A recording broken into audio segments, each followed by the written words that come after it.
সুপ্রিয় শিক্ষার্থী, আসসালামু আলাইকুম। আরিফস একাডেমির পক্ষ থেকে তোমাদেরকে জানাই শুভেচ্ছা। আশা করি তোমরা ভালো আছো এবং সুস্থ আছো। আজকে আমি তোমাদের বিজ্ঞান বইয়ের পৃষ্ঠা নম্বর 51 আর 52, তাই না, অর্থাৎ চতুর্থ অধ্যায়ের প্রশ্ন অনুশীলনীর প্রশ্নগুলো সমাধান করে দেখাবো। তাহলে চলো শুরু করা যাক। তো 1 নম্বর সঠিক উত্তরে টিক চিহ্ন দিই, ঠিক আছে। এখানে আমি প্রশ্ন এবং যেটা উত্তর হবে সেটাই তুলে রেখেছি, ঠিক আছে। তো দেখো, নিচে কোনটি বায়বীয় পদার্থের বৈশিষ্ট্য নয়? তাহলে খ নাম্বার নির্দিষ্ট আয়তন আছে। তাহলে বায়বীয় পদার্থের বৈশিষ্ট্য নয়, খ নাম্বার নির্দিষ্ট আয়তন আছে। এটা কি বায়বীয় পদার্থের বৈশিষ্ট্য নয়, ঠিক আছে। এরপর দেখো 2 নাম্বারটা, নিচের কোনটি পদার্থের ওজন আছে তা প্রমাণ করার একটি উপায়? তাহলে একটি পদার্থের ওজন আছে তা প্রমাণ করার জন্য কোনটি প্রয়োজন? তাহলে নিক্তি তৈরি করে তুলনা করা। ক নাম্বার নিক্তি তৈরি করে তুলনা করা।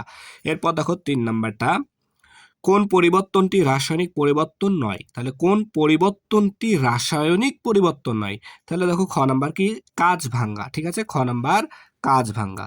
এরপর দেখো 4 নাম্বারটা, মরিচা তৈরি হতে কি লাগে না? তাহলে মরিচা তৈরি হতে কি লাগে না? ঘ নাম্বার আগুন, ঠিক আছে।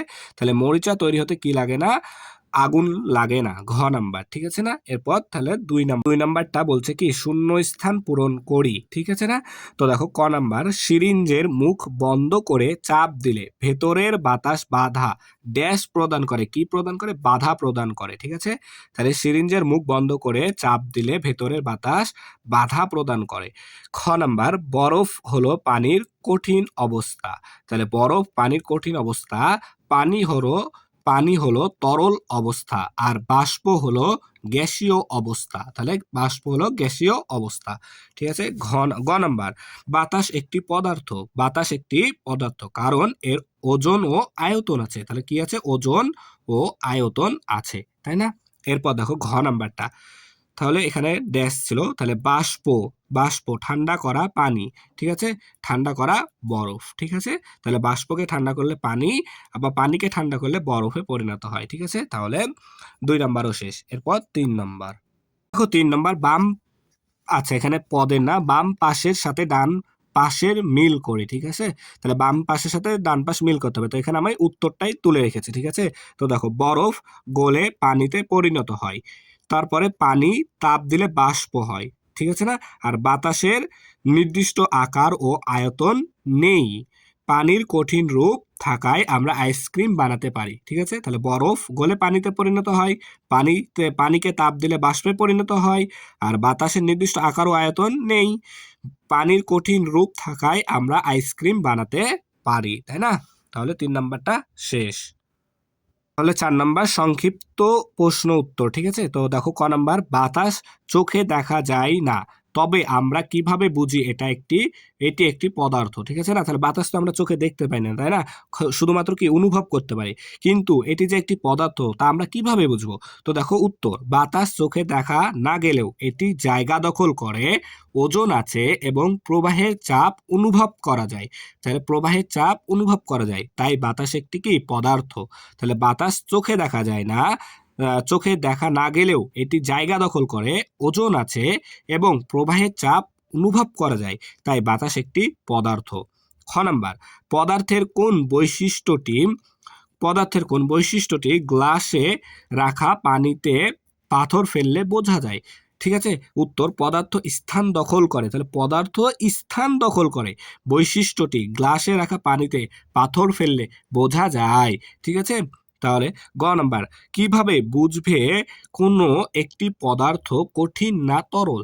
তাহলে কিভাবে বুঝবে কোনো একটি পদার্থ তরল নাকি কঠিন? তো দেখো, যে পদার্থের নির্দিষ্ট আকার আছে তা কঠিন। তাহলে যে পদার্থের নির্দিষ্ট আকার আছে সেটা কি কঠিন, আর যে পদার্থের নির্দিষ্ট আকার নেই, তাহলে নির্দিষ্ট আকার নেই, যে পাত্রে রাখা হয় সেই পাত্রের আকার ধারণ করে তা হচ্ছে তরল, ঠিক আছে। তাহলে যার নির্দিষ্ট আকার আছে সে হচ্ছে কঠিন, আর নির্দিষ্ট আকার নেই কিন্তু যে পাত্রে রাখা হয় সে পাত্রের আকার ধারণ করে তা হচ্ছে কি তরল, ঠিক আছে না। তাহলে 4 নাম্বারটা আমাদের শেষ।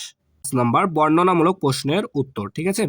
ক নাম্বার দেখো, বৈশিষ্ট্যের ভিত্তিতে কঠিন, তরল ও গ্যাস এই 3টি অবস্থার পার্থক্য করি। তাহলে কঠিন, তরল ও গ্যাসের অবস্থার পার্থক্য নির্ণয় করতে হবে। তো দেখো, বৈশিষ্ট্যের ভিত্তিতে কঠিন, তরল ও গ্যাস এই তিনটি অবস্থার পার্থক্য হলো কঠিন নির্দিষ্ট আকার ও আয়তন আছে, যেমন কি বরফ, পাথর। তরল নির্দিষ্ট আয়তন আছে কিন্তু আকার নেই, তাহলে তরল নির্দিষ্ট আয়তন আছে কিন্তু আকার নেই, যেমন পানি, তেল। গ্যাস নির্দিষ্ট আকার ও আয়তন কোনোটিই নেই, তাহলে গ্যাসের নির্দিষ্ট আকারও নেই, আয়তনও নেই, সেটা হচ্ছে কি গ্যাস, যেমন কি বাতাস, তাই না? এরপর খ নাম্বার দেখো, তাহলে পদার্থের রাসায়নিক পরিবর্তন কি? পদার্থের রাসায়নিক পরিবর্তন কি? পদার্থের রাসায়নিক পরিবর্তন তিনটি উদাহরণ দাও। তাহলে দেখো, যে পরিবর্তনে পদার্থের গঠন ও ধর্ম পরিবর্তিত হয়ে নতুন পদার্থ তৈরি হয় তাকে রাসায়নিক পরিবর্তন বলে। তাহলে যে পরিবর্তনে পদার্থের গঠন ও ধর্ম পরিবর্তিত হয়ে নতুন একটি পদার্থ তৈরি হয় তাকে রাসায়নিক পরিবর্তন বলে। রাসায়নিক পরিবর্তন তিনটি উদাহরণ, তাহলে পদার্থের রাসায়নিক পরিবর্তনের তিনটি উদাহরণ হলো লোহায় মরিচা ধরা, লোহায় মরিচা ধরা।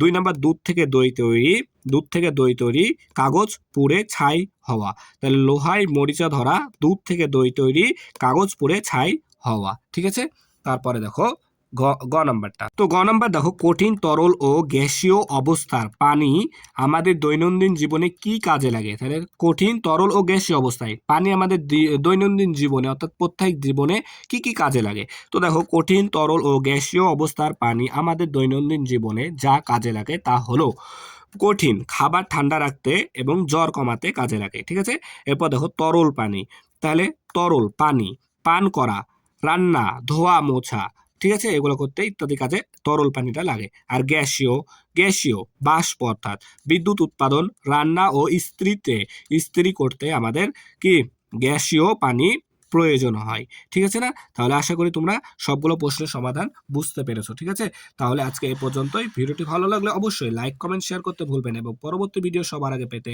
আমাদের চ্যানেলটি সাবস্ক্রাইব করে রাখো। আল্লাহ হাফেজ, আসসালামু আলাইকুম ওয়া রাহমাতুল্লাহ।